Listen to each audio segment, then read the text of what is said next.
Hi, my name is Christy, and this is the American Chinese Food Show, where we analyze historical artifacts like vintage menus, recipe books, photographs, and text to tell the stories of American Chinese food.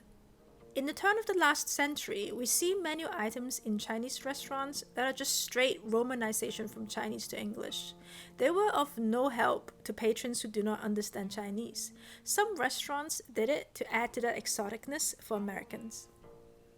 But as Chinese restaurants started to cater more to American patrons, we also see the rise of English only menus or romanized items with English descriptions.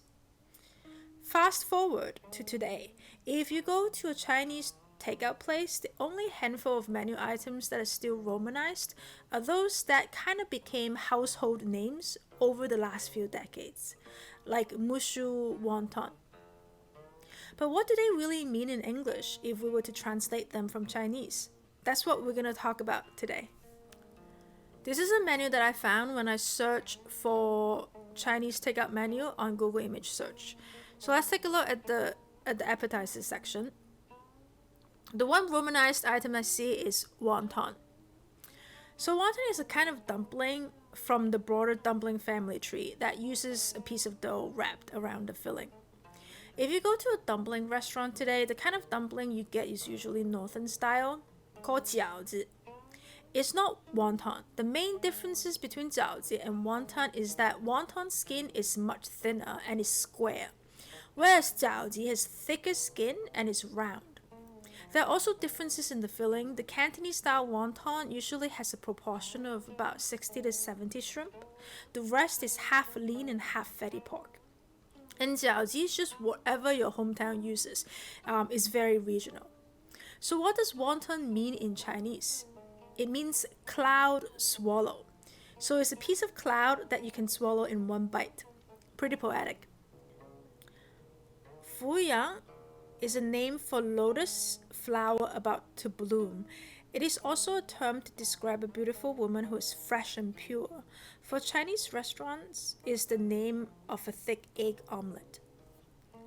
Mushu, sometimes spelled as Mushu, is not just the name of the dragon in the Disney movie Mulan. Mushu is an alternative name of the plant osmanthus. Are you eating osmanthus when you order mushu? No, you are eating eggs.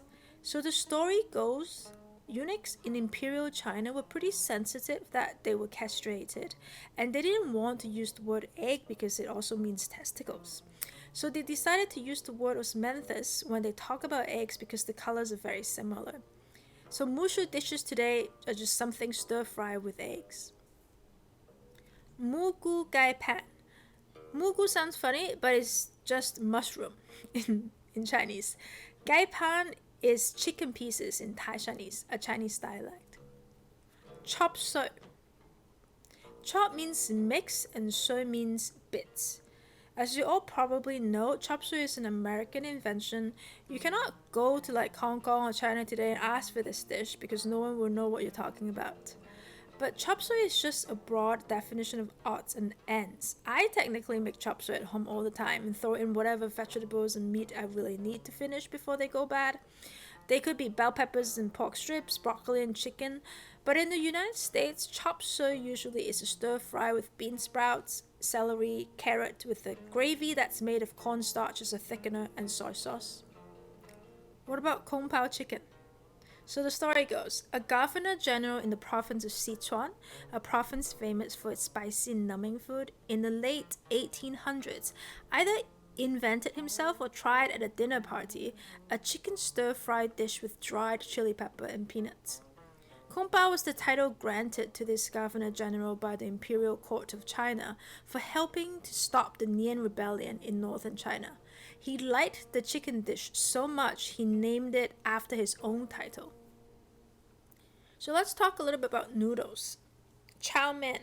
Men is noodles in Chinese.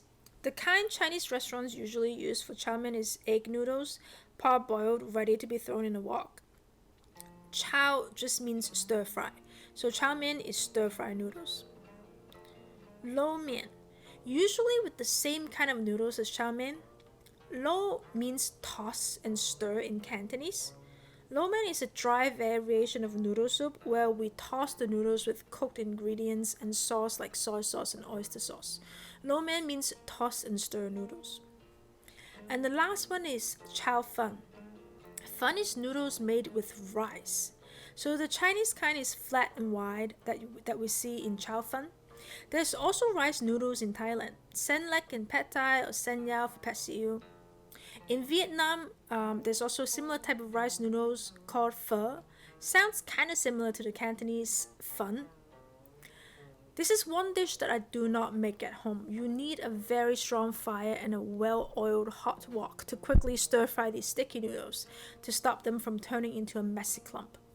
I think it's really worth that 10 to 20 bucks to get a professional to do one for you. So next time you order from a Chinese takeout place, you know exactly what those romanized words mean in English. If you like our content, subscribe to our channel. See you soon.